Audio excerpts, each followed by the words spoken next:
If you've seen any of my previous videos about Datura Stramonium, you'll at least have some understanding on the effects of the mysterious plant, and if you didn't already realize, this stuff is not to be messed around with. Even the biggest of psychedelic advocates are afraid of toying with it. Even if you get the dosage right, you're in the greatest mindset, the timing and the mood for it is perfect, something could still go wrong, and you could end up hurting yourself or someone else. Or at the very least, you become a massive embarrassment and make a huge mess for yourself to clean. Unfortunately, there are still the naive few that go out and search for a new high and end up creating lifelong trauma for themselves. This story is from a recent time and highlights how quickly things can spiral out of control on Datura Stramonium. This trip report is titled "Play That Song" by user named Mike.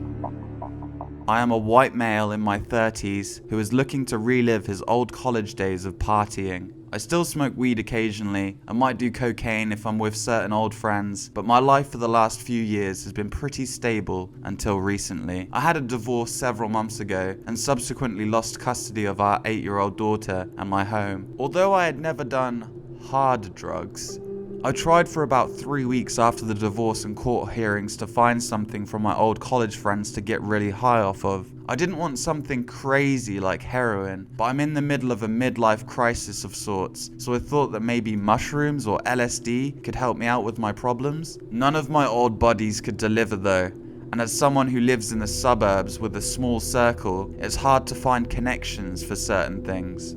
Upon doing some research, however, I came upon the subject of this trip report and decided it might be best to order some stramonium seeds from a reputable source. I originally intended to do them with an old work buddy who I've had some really wild nights with at his place, but I won a work raffle for some concert tickets, so we decided to go out to a concert instead. We're on the way to the concert and I'm in the passenger seat of my friend's Volvo. I ingested a little over half of the packet of seeds I'd bought online, and I'm very pleased with the taste. We are seeing a well-known band called Train play. I was not very familiar with their music, but my friend says it's gentle and that we shouldn't have any problems. He puts on a song called "Hey Soul Sister" on the Bluetooth, and I remember laughing about how I heard it 100 times on the radio when I worked in a coffee shop in college. We arrived at the venue and walked through the gate into a big lawn area. The security was pretty tough and they made me empty my bags and pockets, and even waved a metal detector over my body, which admittedly made me sweat a bit.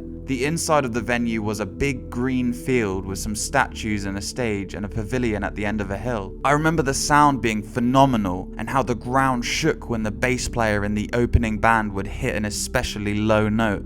My friend let me hit his dab pen by a rooster statue as we drank some beers together. It is a Tuesday. At this point of the night is where things got weird. You see, the purchase of the stramonium seeds was a bit impulsive on my part. I didn't do much further research on their nature apart from finding out that they were a legal way to trip. At this point forward, there are things that I remember happening and things that I do not remember happening, but I heard about them from my friend. I recall the opening band finishing a song and there is a silence for about 30 minutes before Train comes on. I feel a slight unease about it, but drink another IPA thinking that I'm just nervous about going out on a Tuesday. My friends tell me that I have the jitters and I'm psyching myself up, so he gives me a back rub on the grass. There are some children watching me as my friend digs into my lower back. I moan gently as he pops some vertebrae and a mother pulls her kid back towards their blanket several yards away. The show is also an early one. I haven't been out in a while, so apparently things like this usually start later in the night. Train is supposed to come on around 7:30.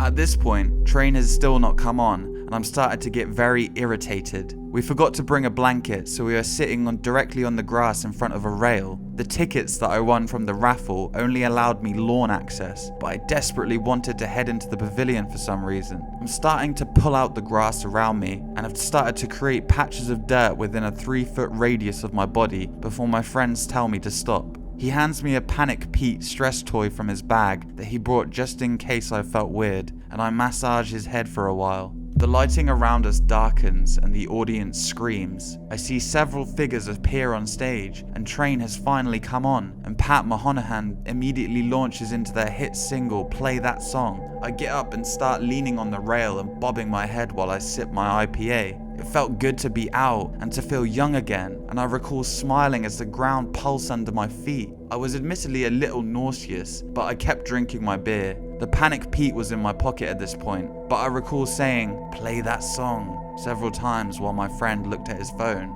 After another song or two, I looked to the right of me on the concrete path, and I saw a familiar face. It was an old friend from college who I hadn't seen in several years, so I called out to him, hoping he would recognize me. After about a minute of yelling, he looked over and threw up his hands in a "come here" motion. I immediately headed over to him and his group and embraced him. It had been hard since the divorce, and seeing friends again was such a relief. He offered me a cigarette and told me to come down to the floor stage area with him. I don't normally smoke, but I felt obligated to accept the cigarette. The band was right there, and Monahan even winked at me at one point while I stared at them. We caught up for a while and I told him about my life situation. He was going through something similar about a year ago and gave me some kind words before he introduced me to the co-workers he was with and who I had some light conversation with before he told me they all had to head out for a flight in the AM to a conference. After they left, I was hanging around on the floor still smoking a cigarette before the staff told me I couldn't do that in the pit. I kept taking pulls on the American Spirit my old friend gave me on my way back out to the lawn, where I found my friend who was clearly concerned upon seeing me. He told me I started screaming when they jammed into drive-by and that I ran off for about 30 minutes before he had to de-escalate a situation with security about me pacing in circles talking to myself, occasionally sucking on the Panic Pete.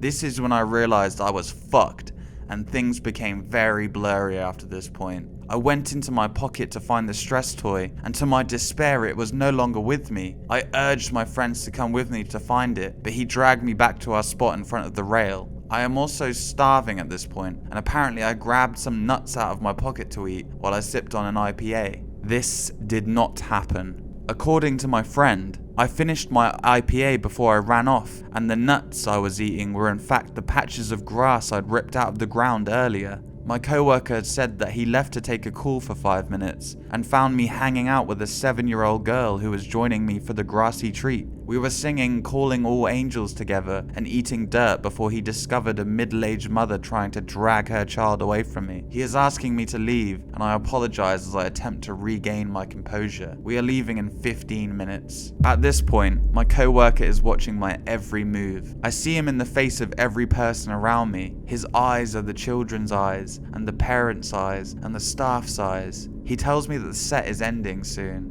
They play Marry Me into Hey Soul Sister, and I break down sobbing. I miss my wife. People around me are moving away as I hang on the rail and cry and moan. There are spiders crawling all on me, and I feel like my penis is going to fall off for some reason, but I desperately want to masturbate while they close to drops of Jupiter. I blacked out for a while, and do not remember very much of what was actually happening at this point. My coworker said that he started to walk me to the car by my hand, and that I kept trying to talk to people who were not there, until I started swinging my fists wildly and screaming in a wooded area outside of the venue. During this period, in my altered state, I was convinced that I'd been talking to Train outside the venue, that Pat Monahan told me he had sex with my wife, which deeply enraged me.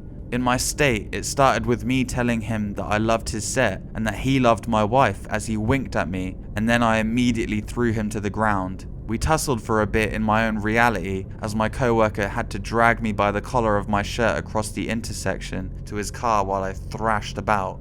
My coworker told me at this point that he restrained me with seatbelts in the back of his car and that I would thrash about and scream unless he put on Train. I was alternated between screaming at the top of my lungs, "Play that song! Play that song!" and going completely silent. After about an hour's worth of driving, he walks me into my home and says he needs to go home and get ready for bed. It is not even midnight yet, and I feel absolutely insane. I do not know how much longer this will last. My last clear memory after my friend left was watching TV in my kitchen, which is strange because I do not have a TV in my kitchen. The next 6 hours are a blur, but I remember leaving my house and coming back several times. I may have also talked to some people, but I'm not sure if they were real or not. This is the point where I begin to sober up early in the AM. I have destroyed my house and vandalized my living room with the Sharpie. There are strange sentences and symbols on my walls. There is also a cheese Danish and half a carton of cigarettes that has bite marks in it in my bathtub. I also have pissed and shit on my carpet.